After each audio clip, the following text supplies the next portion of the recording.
Welcome to Capture the Reps podcast, the podcast for fitness creatives by fitness creatives. Each episode, we will dive into techniques, strategies, and behind-the-scenes stories to help fast-track your career. Whether you're behind the camera or in front of it, this is the space to grow, create, and connect. Hit it, Sam.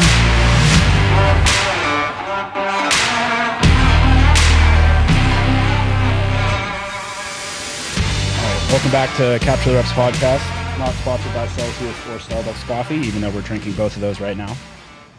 We want to continue the conversation, this time going into the sales process. If you haven't seen... kind of like a part two here. Yeah, part two. If you haven't seen our earlier podcasts about prospecting, definitely go back and watch it.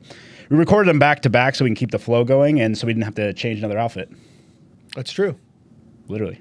Okay, so we talked part one, prospecting. Who am I trying to target? Where do I find them? How do I set the expectations early on? Yep. I think that was a good foundational part one. Fantastic. So we're just going to flow into part two of that. Yeah, so let's pick it up right where, okay, we had a successful prospect meeting. We established everything. Let's transition now to, okay, starting to that closing aspect and that sales process. All right, so I know who I'm targeting. I know where I'm finding them. I figured out a way to get their time and attention. We've sat down for an initial conversation via Zoom, or I've met with them in person. Okay, so we got that part. I think this is all about what happens next. So what happens after I sit down with them? And I mentioned this on our last episode, but I want to reiterate it, that the best salespeople in this day and age, and this has changed. This wasn't true 30, 40 years ago. So 30 or 40 years ago, 20 years ago, salespeople pitched. Okay. And they said, let me tell you about this insurance product and why it's amazing and why it's better than any of the competitors out there. And I'm going to give you all these facts and all this data, and I'm going to strong arm you into working with me. And that was basically sales. It was pitching. It was pontificating. Now, and there's so many factors to this, and we could spend hours talking about it, but trust me on this and do your own research if you need to. Sales has shifted to where we need to ask questions. Mm-hmm. We need to be consultative. We need to be a trusted advisor to them. We need to sit next to them as opposed to across from them and really understand what they're looking for, and then develop a thoughtful option or options on how we can help them. Yep. So I like this because it takes a tremendous amount of pressure off of the salesperson. Right. So those of you that are listening or watching this are probably trying to sell something to someone. And some of you may be natural salespeople and love it. Many of you probably don't love it, but it's a necessary evil of generating business and having a greater impact in the work you do. So the good news here is, think of sales as discovering. Think of sales as asking questions. Think of sales as seeing if you're a fit for them and they're a fit for you. But that's a lot different than pitching, convincing, manipulating, talking people into things. So that whole sales process is just, again, we're picking up on after prospecting. Now I'm just trying to gather as much information as possible. Tell me what you're looking to accomplish. Tell me who you're targeting. Tell me what's working from a marketing standpoint. Tell me what's not working from a marketing standpoint. Tell me where you see your business or brand 3 to 5 years from now. How could someone like me help you? Have you ever worked with somebody like me before? What was your experience, good or bad? Right. What questions can I answer for you related to this stuff? Yeah. That's what I'm asking. Yeah. And then you're moving after you've established all those, you got all those answers. Then I know this is something you're very passionate about, is the idea of being able to, okay, let's give them something to buy. Like, let's put packages in place or whatever it is. And I know we probably can't get into like specific drill downs for, one for photographers, one for videographers, but maybe give people advice as to how to define their packages or how to, formulate those in their own eyes. Yeah. So you're gathering as much information as you can so that you can develop what I call a thoughtful proposal. Meaning, JT, I heard you. I understand your business. I understand what you're trying to do. I understand who you're targeting. I understand your customer's pain point. I understand your timeline. I understand what you're trying to do with the business. I understand your budget. I truly absorbed everything you shared with me when we had that cup of coffee earlier this week. Based on that, here's how I can help you. That would be me giving you one option, or here's 3 ways I could help you. And which one's right? I don't know. It depends. So I'd have to know what you're doing and who you're talking to. There's times where going to someone and saying, this is how I operate, and this is what I'm going to do for you, and this is what I'm going to charge you one time or on a monthly recurring basis. Or here's 2 different ways I could help you, you pick. Or here's 3 different ways. The biggest problem that I see made is people make it too damn complicated. Right. So, JT, I met with you as a creative. I spilled my guts to you for an hour. Yep. I told you everything that I need, and we got back together a week later for you to present me with options. Right. And I have no idea what in the hell I'm even looking at. Okay, you gave me these 3 options. I'm a visual learner. I'm looking at all this text on a piece of paper. I have to scroll through to get to page 2 to see the 3rd option. I have no way of being able to compare these. I don't really even understand it. You're charging me quarterly, so I am trying to do the math on what that would be monthly.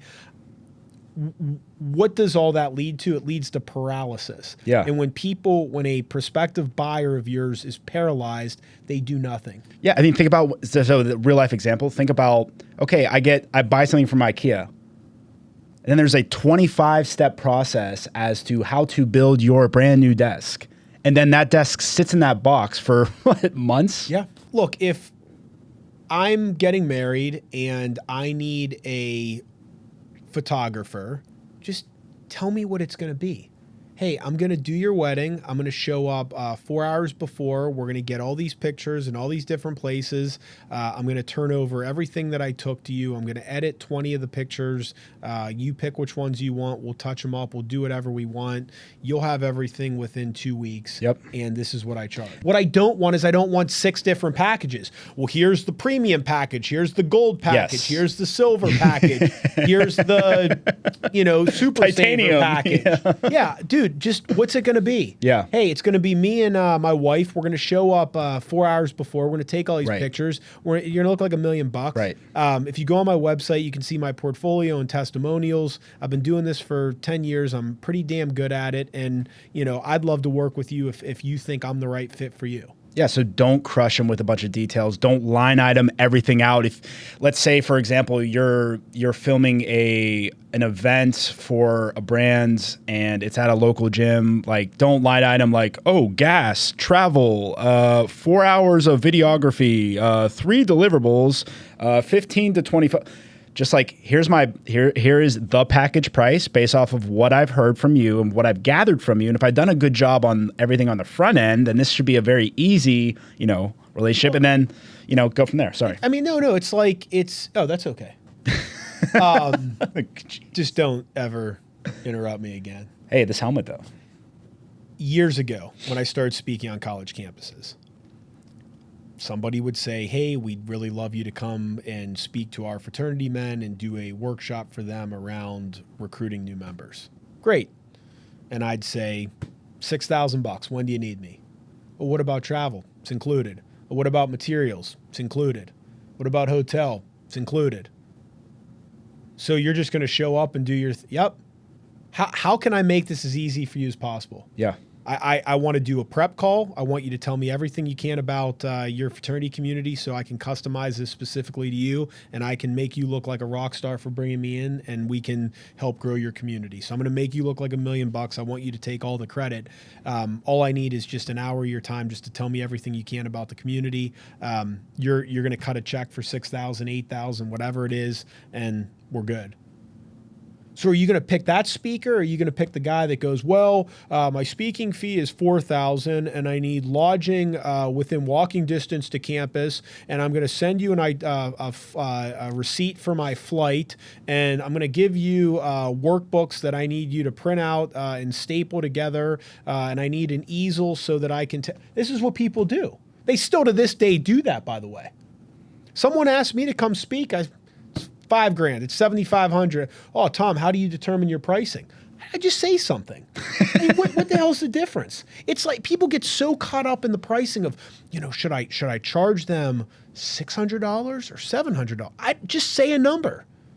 But if you're going to sit there and go, Bob, I need to think about it, and then you're going to come up with a proposal, then you're going to have to get back in front of them, and then you're going to have to pitch them on multiple just say a number.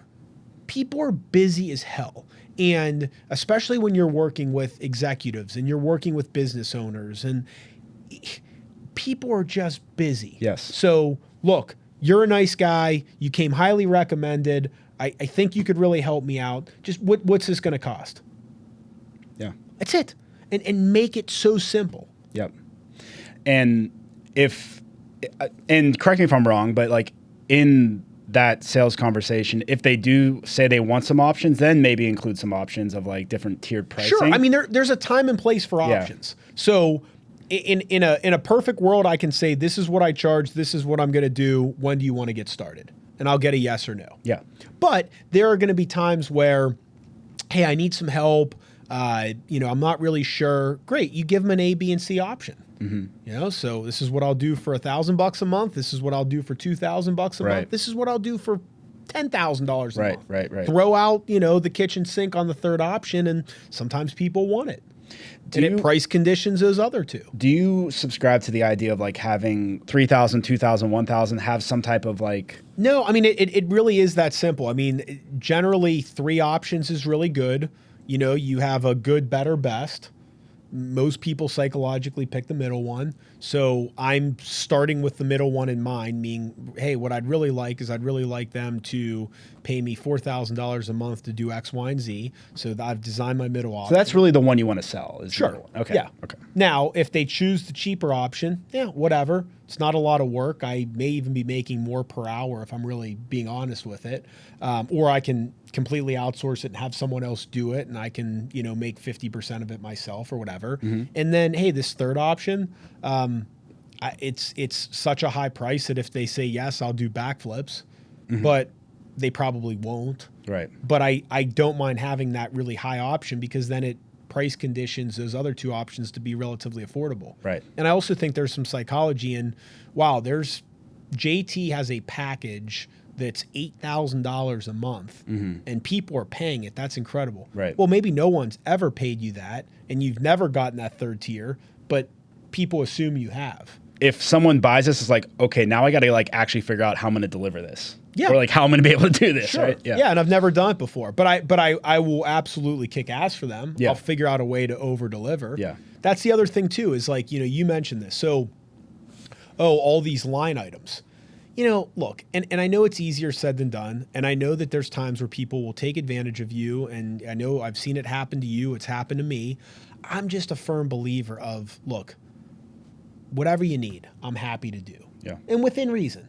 But like, you need me to show up early. You need me to film a bunch of stuff. You need me to do a little extra editing. You need me to chop up a few videos that you can, use on LinkedIn. Sure. Yeah. Dude, no problem. Yeah. Happy to help you. Yeah.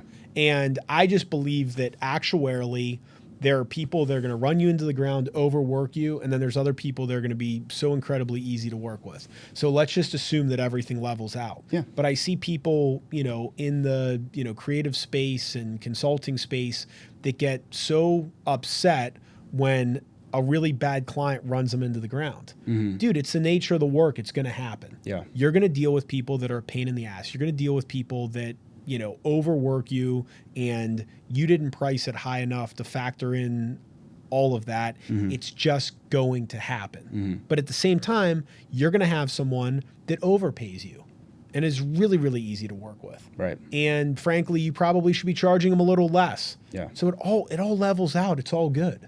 So once you've presented those packages, What is like the next step? I know you're a firm believer on the idea of not chasing.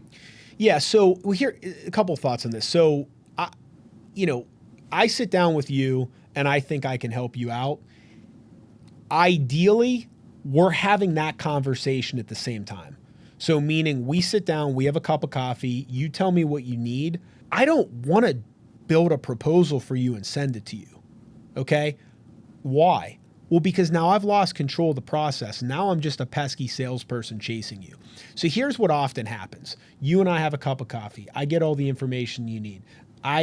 I say, I'm going to put together a proposal and I'll send it to you. Mm-hmm. Well, it just falls into a black hole.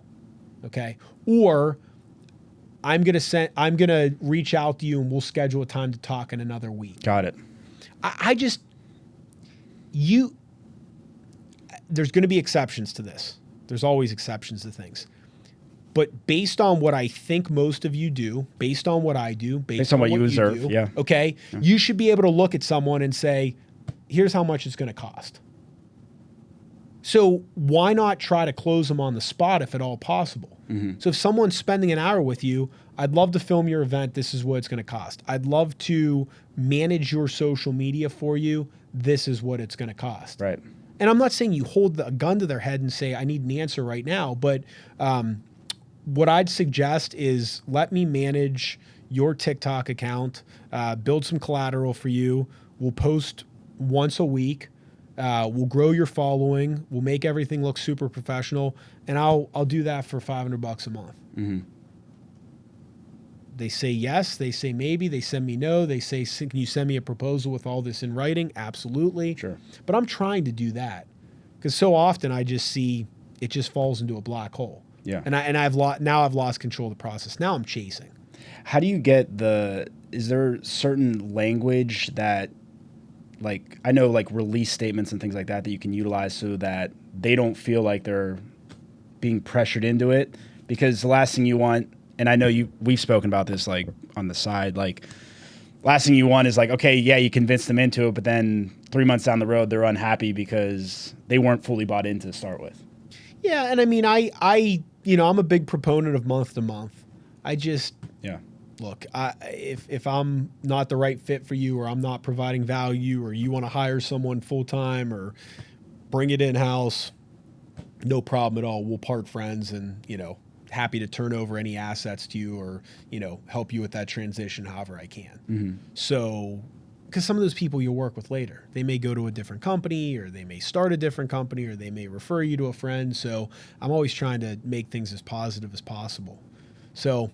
Yeah, I don't mind that, but I mean, in the process, like, I just think look, I'd love to help you. Here's how I can help you. What do you think? Yeah. Yes, no. I mean, I'm not holding you hostage here. And that's all. That's my approach. Again, you'll have your own words for it. You'll have your own approach, but I just think it's okay to say, what do you think? Right. Just leave it at that. That's it. Right. Yeah. And I don't believe in this day and age that chasing, harassing, pestering works. I mean, I know there's sales statistics out there that, hey, if I follow up 7 times and there's, 10% of the time they'll buy, I don't know if that holds true for what all of us do. So, I send a proposal, maybe I follow up once, and otherwise I just throw them in the long-term follow-up tab in my CRM, and I'll if I have if I'm connected to them on LinkedIn, they'll see my posts. If I have an email newsletter, they'll get that. So there's still ways to stay top of mind and connected, which is why we need to be posting content regularly. It's to nurture those people. Yeah. No, that's great. That's brilliant. And so let's say you worked with someone maybe a year ago, whatever it is.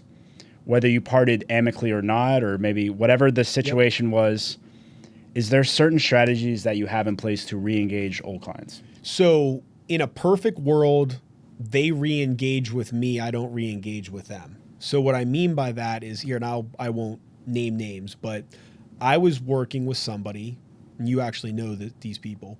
I was working with somebody, and my key contact at the company left that company. Okay. And so that relationship ended. He's now at a different company, and he's regularly liking and engaging in the LinkedIn content that I've been putting out lately. I want him to reach out to me and say, hey, do you think you could help my new company out? Right. Why am I sharing this story? Because I believe it's a lot more powerful when it's their idea, not your idea. Okay. So they see you doing great videography work at CrossFit events. You used to work with them. You sent them a proposal a million years ago. Dude, you're doing some great work. I'd love for you to help me out. Yeah. Okay. Think about this. You and I, when we started working together, what happened? I said, dude, you're doing a great job. How about you just do all my online learning stuff moving forward? Right. You didn't bug me. I don't even think you ever asked me once about it. You just did great work. You Right. posted it. I saw it continue to get better. Yes. And, I had worked with a videographer prior to you getting into videography. And I was frustrated with that relationship. It had gotten to be a little slow and a little expensive. And but it was my idea. And if you would have asked me, because of our relationship, I probably would have said yes, no matter what.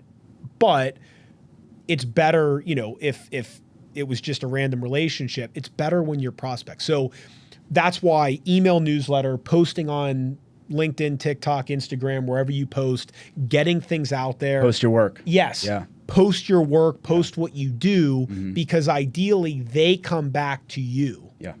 I want to be their idea. Again, from a prospecting standpoint, it is very hard to convince people to do things. Sure. So you want them in their mind. I've done cold calling, I've done cold calls, I've done cold meetings, a lot over the last 5 years. And I will tell you, it is very, very, very difficult. Yeah. However, if they come to you with a problem, your close rate is exponentially higher. Right. So how do I get people to come to me? How do I re-engage my past clients or people that I sent a proposal to? I put things into the universe that will cause them to think that it's their idea. Yeah. Okay? That's really the game I'm trying to play. No, that makes sense. I'll jump one more example because you might not be aware of this, but it's usually the same people over and over again at events, or the fitness community in itself is very small. So just being a good person, saying hi to them, not trying to sell them every time you see them. Yep. Ask if they have kids, ask how their kids doing, their dog's doing. Just be a person. Be seen. Be a person. Yeah. Just be seen. Yeah. Be a person. The other thing I'll tell you is be a resource to people however you can. Yeah. So, are you looking for a photographer? Are you looking for a videographer? Are you looking for someone to market your social media? Are you looking for someone to redesign your website? What can I do to be of value to you? Yeah. I love when people come to me that I used to do business with or I've never done business with and said, Tom, do you know an accountant? Do you know a financial advisor? Do you know a web designer?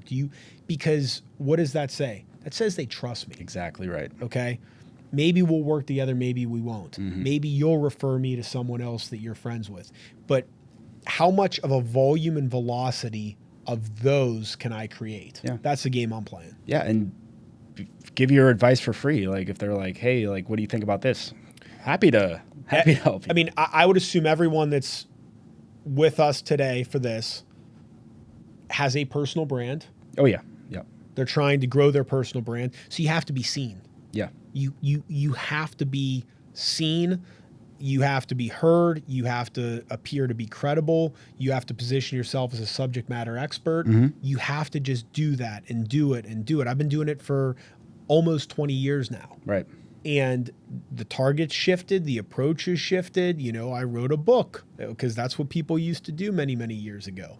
Now it's little videos on LinkedIn. 5 years from now, it'll be who knows what. Sounds like great job security for me. But that's the game, is how do I put myself out there, put my personal brand out there so that people see me as a nice person, right, as a competent person, as an expert, as a resource, as a trusted advisor. That's what I'm trying to do. Cool. And so, again, how do I re-engage people? I just position myself as an expert. Yeah. I just want to put my expertise in the universe. Right. Everything I know, I am putting out there for the world to see. Cool. One last burning question. Will Aaron Rodgers provide the Steelers with a Super Bowl this year? I would be shocked if the Steelers don't win the Super Bowl. That's how I feel too. I mean, unless there's like catastrophic injuries, I can't see a scenario where the Steelers don't win the Super Bowl this year. Well, thanks, guys. Hope this was helpful. Yeah. And we'll catch you on the next one.